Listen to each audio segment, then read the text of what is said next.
In the first video in this series, we looked at some of the complexities and subconscious pitfalls in any communication.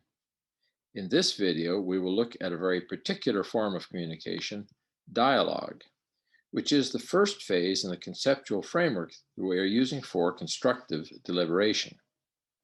Standing back for a moment, we can think of this conceptual framework as having three main phases.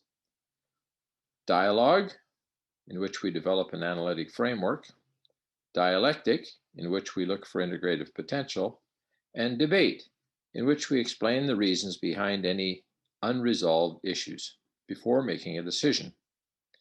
The 5 videos in this series will look at each part of the framework in more detail, but let's start with dialogue.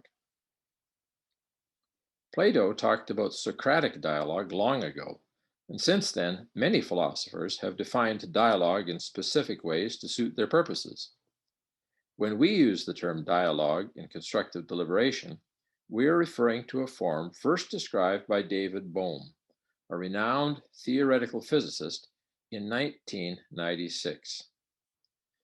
His concern was that people living in different nations with different economic and political systems are hardly able to talk to each other without fighting.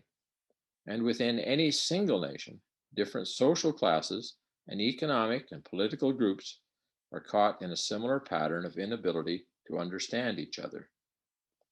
This is something that certainly seems to continue to be relevant today. The process that he described to address this problem was a radically new approach to group interaction, with an emphasis on listening and observation, while suspending the culturally conditioned judgments and impulses that we all have. The purpose of dialogue is to reach a new shared understanding, and in doing so, to form a totally new basis from which to think and act together. Of course, people have always had different viewpoints, and that's just the way of things. But when they must find common ground, that is, when they cannot achieve what they want independently because they are in fact interdependent, then they need to develop a shared framework of understandings in order to be able to communicate clearly and problem solve collaboratively. That is, when they want to constructively deliberate about an issue on which they have different perspectives and conflicting interests. This does not mean they have to agree.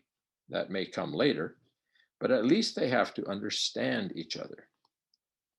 Dialogue is rare and difficult to achieve. It takes genuine desire, careful thought, and practice, practice, practice. The toolkit discusses all of this in considerable detail, but let's just look at the broad strokes for a minute. What does dialogue look like? We will do this by contrasting dialogue with debate, which is the most common form of decision-making discourse. Debate is an entirely honorable and useful form of discourse. It's a central process in science, and it's the foundation for our judicial system, for example. In fact, it's so endemic that we may subconsciously default to it whenever a disagreement arises. But it's not a good way to begin deliberation about an issue in which there are competing interests. So what's the difference? Well, in debate, we have something we want to communicate to others and try and get them to understand. But in dialogue, we're assuming that there are many valid, if partial, views, and that together a group can develop a better, although still imperfect view than anyone alone. So our focus is on listening. We listen to understand and find meaning and agreement in the thoughts of others. And when we are in dialogue, we admit that others' thinking can improve or help us to improve on our own. Dialogue requires a level playing field. In any group, there's a pecking order that shapes the conversation. It may very subtly be based on role or gender or social status or length of membership, but it's always there. And if we want a true dialogue, we have to take steps to level the playing field so that everyone can and will participate fully and equally.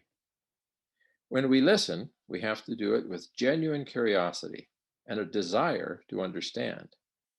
We don't have to agree, but we have to have some empathy for others and respect their point of view. And we have to have enough humility to believe that we might even learn something by listening to them. And when we speak, we have to not only say what's on our mind, but also explain the assumptions and values that give rise to our thoughts, assumptions that may be subconscious and take some effort even for us to realize ourselves. Dialogue is not our natural form of communication. And in fact, it's the opposite of the most common response to difference.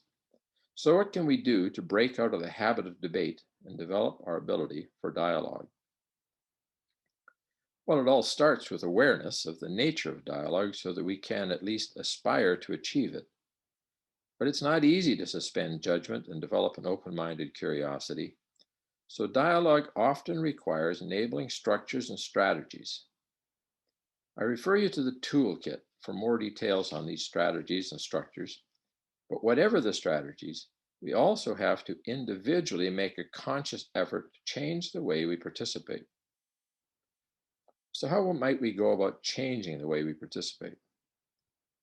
Well, if we realize that what we think might be imperfect, then it's a good idea to really try to understand what others are saying and also why they are saying it, to suspend our judgment while doing so.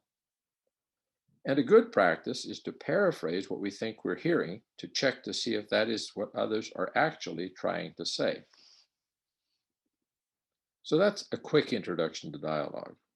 Let me conclude, however, with an important caveat. Dialogue does not replace debate, negotiation, or decision making. It precedes them and creates the shared framework, language, and set of expectations within which they're more likely to lead to a productive outcome.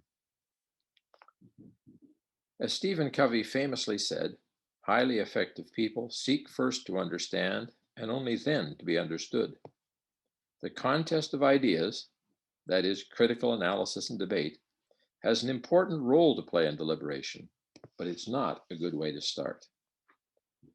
In the next video in this series, we will look at using dialogue to build an analytic frame, that is, the common framework of understandings that will enable constructive deliberation and wise decision making.